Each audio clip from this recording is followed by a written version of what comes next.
Bab 1111. Melamarnya, kamu masih bisa hipnotis? Karina bertanya dengan bingung. Ya, Kevin berkata dengan serius. Kamu mau coba? Karina langsung menggelengkan kepala.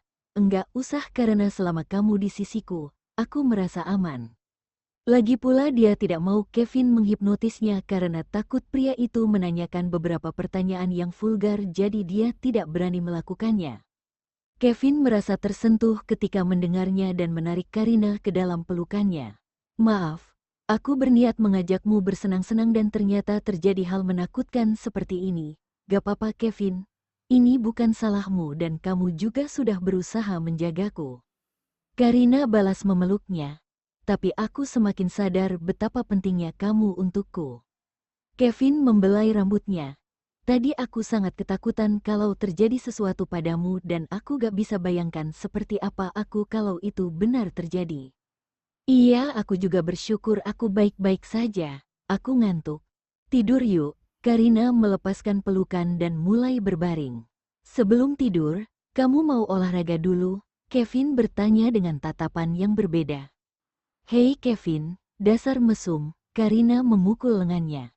Tapi kamu suka, kan? Kevin mulai menindihnya. Kenapa sih kamu kalau tanya vulgar gitu?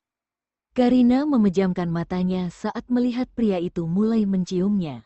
Kevin berhenti sejenak dan berkata, Karina, aku gak akan biarkan sesuatu terjadi padamu dan I love you. Ya Kevin, I love you too. Karina menjawab sambil tersenyum dan memeluk lehernya. Setelah itu mereka melakukannya selama beberapa jam dan pada akhirnya Karina harus memohon supaya Kevin berhenti. Karina, karena keadaan di sini agak bahaya, gimana kalau besok kita kembali ke negara R? Aku akan beli tiketnya, Kevin bertanya sambil membelai rambutnya.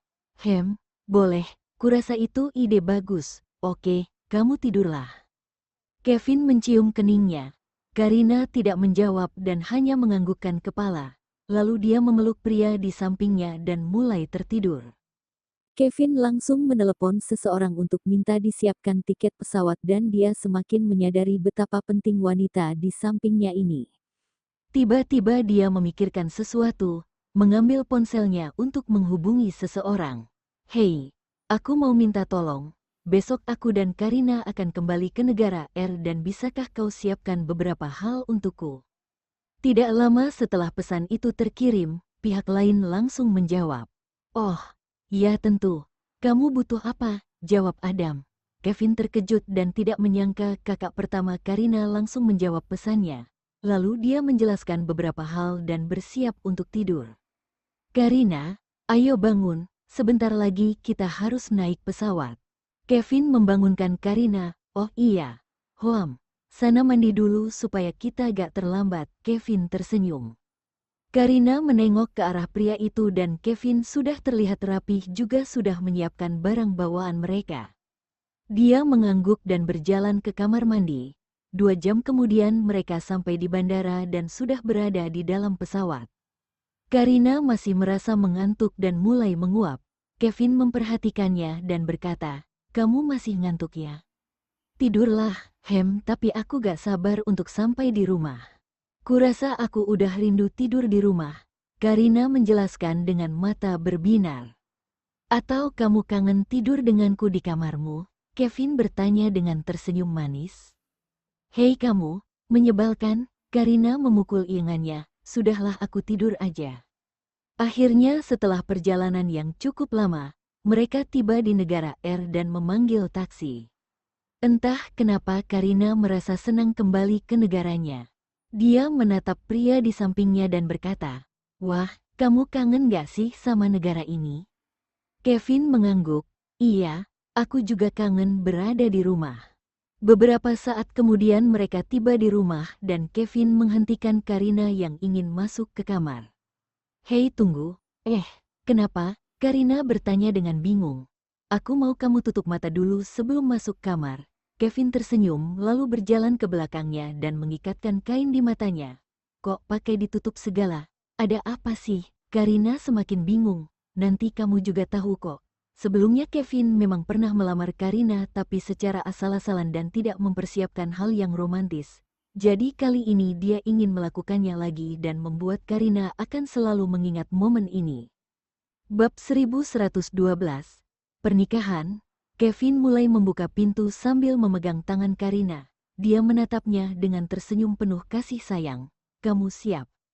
Iya, cepetan dong, Karina berkata dengan tidak sabar. Bukalah kain itu. Saat Karina membuka, dia terkejut melihat suasana kamarnya yang berubah. Di kamarnya ada begitu banyak lilin yang disusun berbentuk huruf dan dia semakin terkejut ketika membaca kalimatnya. Will you marry me, Kevin? Ini, dia tidak bisa melanjutkan perkataannya dan ingin menangis. Kevin mulai berlutut di depannya. Karina, aku mau kamu tahu betapa pentingnya kamu untukku.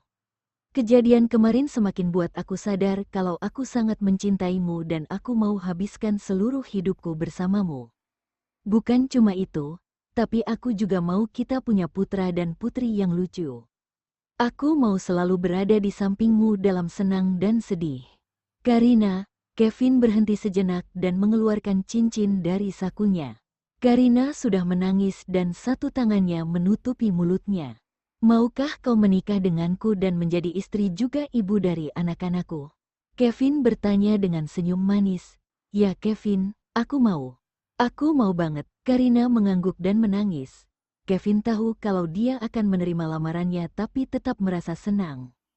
Lalu Kevin mengambil cincin yang ada di kotak beludru dan memakaikannya di jari Karina. Karina sangat senang dan langsung memeluknya. Dia berkata, kamu ya? Aku gak ngangka kamu persiapkan semua ini. Sebenarnya aku minta bantuan Adam kok, Kevin menjawab dengan jujur. Aku juga minta dia untuk persiapkan pernikahan kita minggu ini. Apa, kamu gila ya? Karina memelototinya. Maaf, kalau aku persiapkan semuanya sebelum bilang kamu. Tapi aku udah gak sabar untuk menikahimu, Kevin menjawab sambil menundukkan kepala.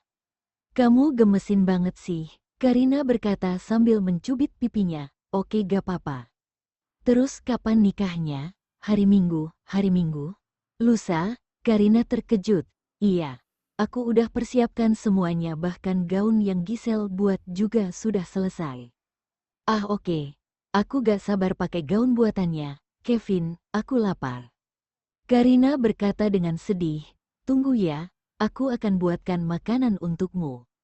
Kata Kevin mencium dahinya. Setelah makanannya jadi, mereka makan dan tertidur karena terlalu kelelahan. 2 hari kemudian, sejak dini hari Karina dan Kevin sudah berdandan. Akhirnya pukul 8 pagi mereka selesai dan pergi menuju tempat pernikahan.